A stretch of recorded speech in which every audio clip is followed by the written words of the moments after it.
जीवन ना कल में है ना आज में है। जीवन इस पल में है, इस पल का अनुभव ही जीवन है।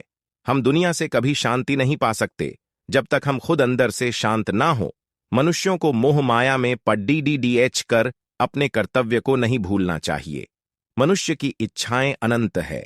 यदि इच्छाएं पूरी नहीं होती तो क्रोध बढ़ता है, और इच्छा पूरी होती है तो लोभ बढ़ता है। इसलिए जीवन की हर स्थिति में धैर्य बनाए रखे तथा इच्छाएं सीमित रखे।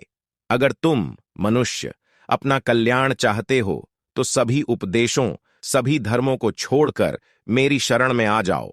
मैं कृष्ण तुम्हें मुक्ति प्रदान करूंगा।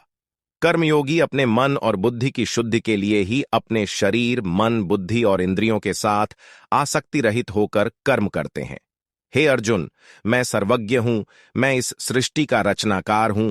मैं भूत, वर्तमान और भविष्य के सभी प्राणियों को तथा उनके विचारों को जानता हूं, किंतु वास्तविकता में कोई नहीं जानता है, ना ही समझता है। लोग कहते हैं अपनों के आगे झुक जाना चाहिए, किंतु सच बात तो यह है जो अपने होते हैं वह कभी झुकने नहीं देते। परिवर्तन ही इस संसार का नियम है। यह प्रकृति है जो सभी गतियों का कारण बनती है। अहंकार से मोहित मूर्ख उस धारणा को धारण करता है जो कहती है मैंने किया। गर्मी और ठंड, सुख और दर्द की भावना इंद्रियों के अपनी वस्तुओं के संपर्क के कारण होती है। वे आते हैं और चले जाते हैं चिरकाल तक।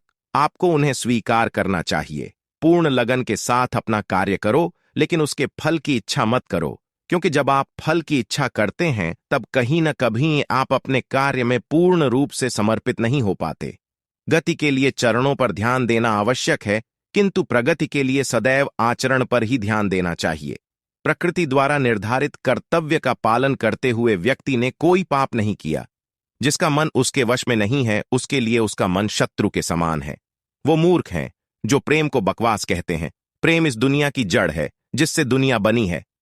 अपनी इच्छा की शक्ति से अपने आप को नया आकार दें। अपने आप को कभी भी स्व इच्छा से नीचा ना होने दें। बुद्धिमान अपनी चेतना को एकीकृत करते हैं और कर्म के फल के प्रति आसक्ति को त्याग देते हैं। मनुष्य अपने विश्वास से निर्मित होता है। जैसा वो विश्वास करता है वैसा वो बन जाता है। मन चंचल होता है, यह इधर उधर भागता है और किसी भी कार्य की एकाग्रता का दुश्मन है।